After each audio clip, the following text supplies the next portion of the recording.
When people hear the words, remember the Sabbath day to keep it holy, many people are immediately intimidated by that command, and perhaps someone listening to me now falls into that category. A person may say, how can I leave my job to keep the Sabbath? How can I give up such a high position? What will I do? How will I support my family? And all these human questions run through the mind, and they are perfectly normal questions to ask because we're made of flesh. But I want to say to you today, if what I'm saying applies to you, you are looking at the wrong thing.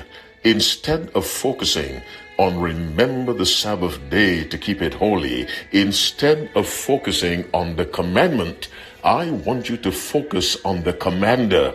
And the commander is God. The commander is the Creator. The commander is Jesus Christ. The 10 Commandments have a preamble. A preamble is that which goes before. And the preamble to the 10 Commandments says this: I am the Lord thy God, which have brought thee out of the land of Egypt, out of the house of bondage. This is the preamble to the 10 Commandments. And in order to derive effectiveness when reading the commandments, it would be helpful to apply the commandment or the preamble to every commandment. Thou shalt have no other gods before me. Well, apply the preamble to that. I am the Lord thy God, which have brought thee out of the land of Egypt, out of the house of bondage. With this as a background, with your focus on the commander who just spoke those words, it becomes easier to see the possibility of obeying Commandment One, thou shalt have no other gods before me, because the commander demonstrated his power in bringing you or me out of Egypt. Apply the preamble to all 10 commandments. But for the purpose of my comments, I am applying the preamble to Commandment 4. Remember the Sabbath day to keep it holy. Apply the preamble to the Sabbath commandment. I am the Lord thy God, which have brought thee out of the land of Egypt, out of the house of bondage. I did for you what you could not do for yourselves. One of the missions of Christ was to bring prisoners out of prison, and that prison being sin. Sin is the violation or the transgression of the law.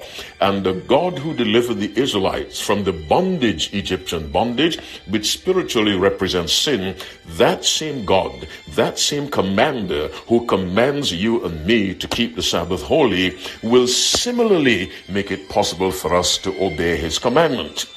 He brought the Israelites out of Egypt, and a prophetic statement of the mission of Christ found in Isaiah 42 verse 7. It says this: to open the blind eyes, to bring out the prisoners from the prison, and them that sit in darkness out of the prison house. Something similar is found in Isaiah 61:1, and Jesus quotes that in Luke 4:18. He recognizes one of his missions was to bring people out of prison. What is the prison? The inability to break away from sin. What is sin? Transgression of the law. The preamble to the 10 Commandments tells us very clearly that the commander has the power to enable us to live in compliance with his commandment, to obey his commandment, because obedience represents freedom from bondage. My listening friend, remember the Sabbath day to keep it holy. But as you read that, also read verses 1 and 2 of Exodus 20. I am the Lord thy God, which have brought thee out of the land of Egypt, out of the house of bondage. Bondage is willful disobedience to God. It is a condition that the person cannot get out of, unaided. The commander is where your focus should be, not the command. And if you focus on the commander, you will see how easy it is to keep the command. May the Lord bless you, my listening friend, and your families as you keep the Sabbath holy.